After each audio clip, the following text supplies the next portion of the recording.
सर्वे भवन्तु सुखिनः सर्वे सन्तु निरामयाः गुरुवायुरप्पा कारुण्यामृतः सर्वे भवन्तु सुखिनः सर्वे सन्तु निरामयाः गुरुवायुरप्पा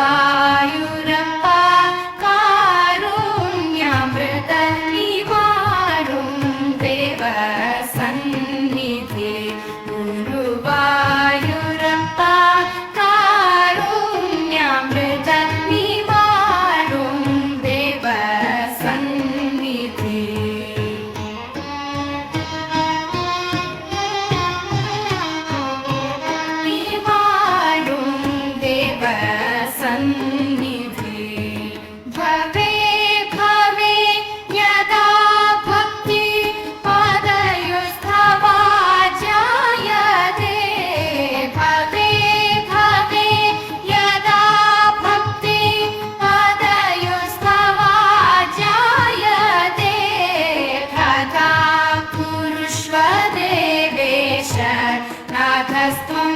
नो यत्र प्रभु भवे भवे यदा भक्ति पादयोस्तवा जायते तदा कुरुष्व देवेश नाथस्त्वं नो यत्र प्रभु नाम संकीर्तनं यस्य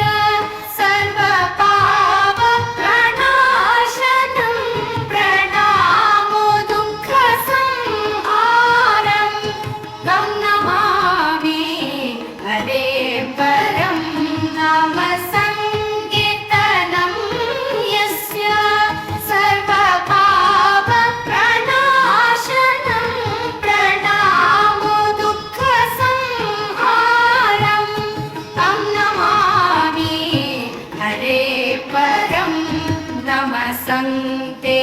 महायोगीन्द्र मनुष्यादिमा यथास्तु चरणाम्बुजे रघिस्याधनपायनी नमः संते महायोगीन्द्र मनुष्यादिमा यथास्तु चरणाम्बुजे रघिस्याधनपायनी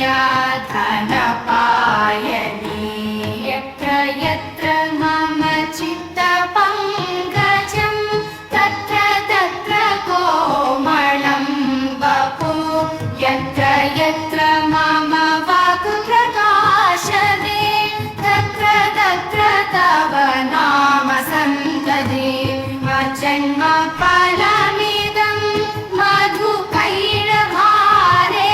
मधु प्रार्थनीयमदनुग्रह एष एव त्वदुभृत्य परिचारक भृत्यस्य भृत्य इति मां स्मर लोकनाथ कायेन वाचा मनसेन्द्रियैर्बुद्ध्यात्मना वा प्रकृतैः स्वभावकरोमि यद्यत् सकलं परस्मै नारायणायेति समर्पयामि अन्यथा शरणं नास्ति त्वमेव शरणं मम तस्मात् कारुण्यभावेन रक्ष रक्ष गुरुवायुरेश अन्यथा शरणं नास्ति त्वमेव शरणं मम तस्मात् कारुण्यभावेन रक्ष रक्ष गुरुवायुरेश